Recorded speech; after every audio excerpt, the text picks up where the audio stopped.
We have no choice. We have to go back. So yung nagtitipid natin sa 1.8 million, useless. Ngayon, babalik na naman tayo, gagastos na naman tayo ng malaki. Papalitan natin yung mga support, papalitan. Parang nagtayo na naman tayo ng bagong tulay. Sir, Yeah. held liable.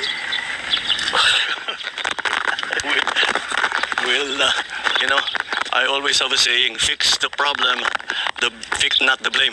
Ayusin muna natin yung problema. Believe me, we will find out who is responsible. Who is responsible is basically who made the design. Because their design was poor. Look what happened.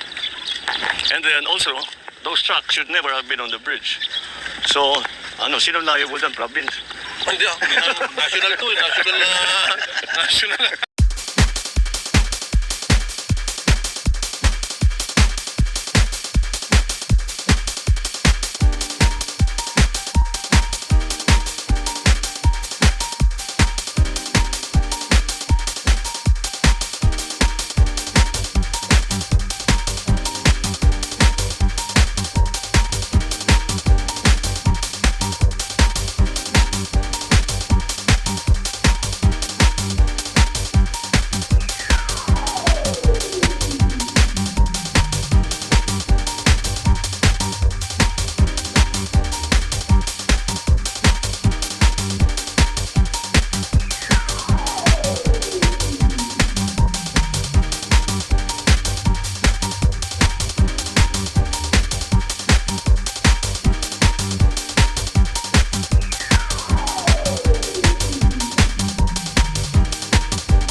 Punot-dulo nito, design flow. It is a design flow. Mali yung design. Ang history kasi nito, dapat ang funding nito was supposed to be, ang project cost nito is 1.8 billion. So binawasan to under 1 billion para makamura. Ayan, inayos ngayon, ginawa ngayon yung detailed design.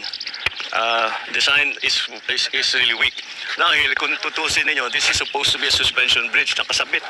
Nakaganyan yung arko na ganyan, tapos yung bridge suportado ng kable. Ito lang ang suspension bridge na nakita ko sa buong mundo na hindi kable. At yan na mismo ang bumigay. Ayan, diyan bumigay yung bakal. Kung kable yan, hindi dapat bumigay yan. Tapos yung pag-anchor nung support, tignan ninyo, doon lang sa baba. Dapat sa taas yan hanggang sa taas para hanggang sa taas para yung buong arc. Ito ang nagsusupport sa kanya. Yan yung bakal na nakikita niyo at saka yung semento. Yan lang ang nagsusupport sa buong tulay. So mahina talagang design dito. Hindi natin kailangan malaking nung una pa nga ang ginagawa ito kasi naging umabot 900 million natin yung original na budget. Umabot ng 1.2 dahil nag-refit. Bakit nag-refit? Nung nagko-construction pa lang may nakita na gumagalaw na mahina. Kaya kailangan balikan at refit. So, the whole process is okay naman, yung construction, yung contractor, sinundan naman ang plano. By the book naman yung kanyang ginawa, up to specifications yung kanilang ginawa. Yun lang, yung specifications mali.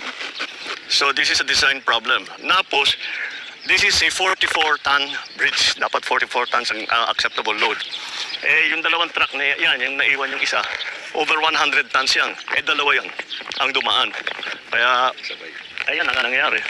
Hindi talaga kaya. Ito yata yung una Ito yung bumigay. Wala nang plate Ito, baka. Ande, sumunod na lang. Ito yung una. Ito yung una. Tama. Kaya nakaganyan yan. Hindi dito. Dahil, tama. Dito bumigay. Ganyan. Hinila lahat ito. So, wala, we have no choice. We have to go back. So, yung nagtitipid natin sa 1.8 million, useless. Ngayon, babalik na naman tayo, gagastos na naman tayo ng malaki. Papalitan natin yung mga support, papalitan. Parang nagtayo na naman tayo ng bagong tulay. Sir, Yeah. held liable.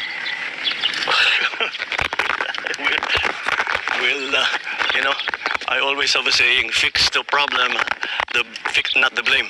Ayusin muna natin yung problema. Believe me, we will find out who is responsible. Who is responsible is basically who made the design.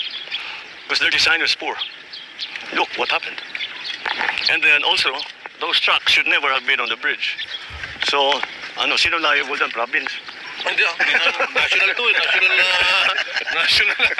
Ano to? Yeah, we have to be more careful Yeah. about monitoring, Monitoring, yung mga partly. load. Kasi ganda ng problema eh kung 44 tons ang sinasabi, sasakyan mo ng 200 plus tons, medyo hindi nakakapagtaka na ganito ang mangyayari. Alright, okay. Thank you. Mali yung design. Ang history kasi nito, dapat ang funding nito was supposed to be, ang project cost nito is 1.8 billion.